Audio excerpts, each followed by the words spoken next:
So now I understand that you've spoken to your family, you've spoken to the Brown family last night. How are they holding up? Well, you got to imagine one of your loved ones being killed, laying in the middle of the road for 4.5 hours, like roadkill. Then 104 days later, the person who killed him being on paid vacation still.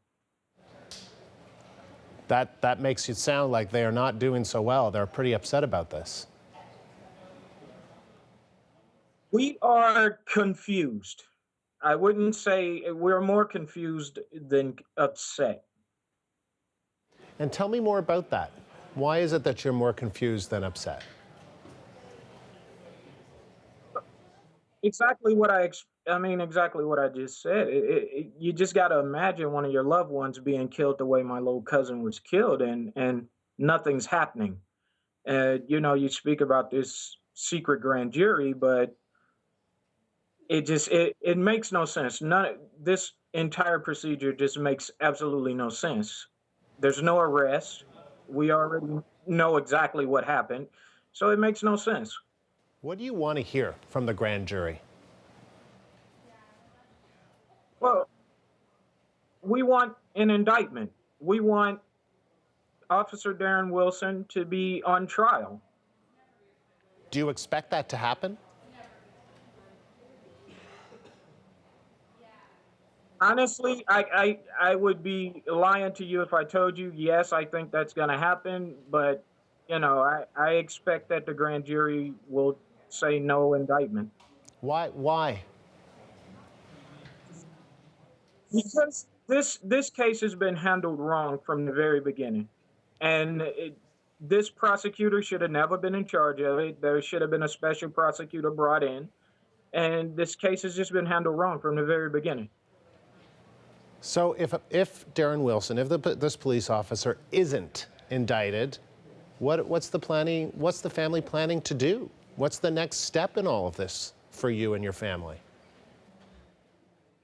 Well, and I think that's what the panic is about, and what the people in the streets are kind of worried about. But I could assure you that if the grand jury says there's no indictment, then this thing isn't over. There is still a federal investigation pending, and that's when I personally would expect the government to take a stand and step in on this.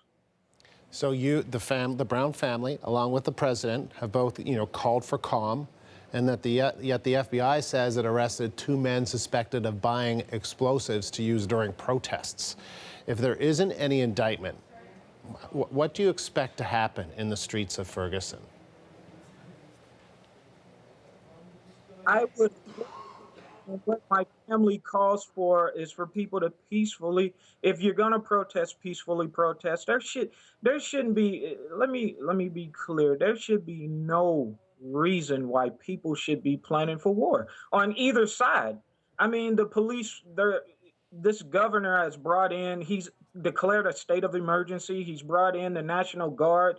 The police force is gearing up on tactical equipment. It makes no sense. It makes no sense. It's a bigger issue than just prosecuting this policeman.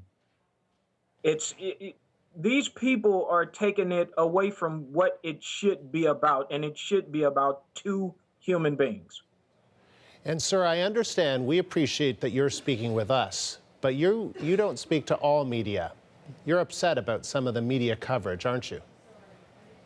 Absolutely. Absolutely, because I pride myself on being out here trying to stop a war, and I think some of these media sources are adding to the fury in the streets, and it absolutely makes no sense to me. So yes, I am a little upset with some of the media coverage. You won't speak to CNN. Well, I'll put it like this. I have friends over at CNN, and I think that there are some commentators who do report just justly, but I still think that there are some reporters, and that's not just CNN. I think that there are some reporters who are doing it more for the namesake instead of trying to get to the bottom of this and trying to create peace.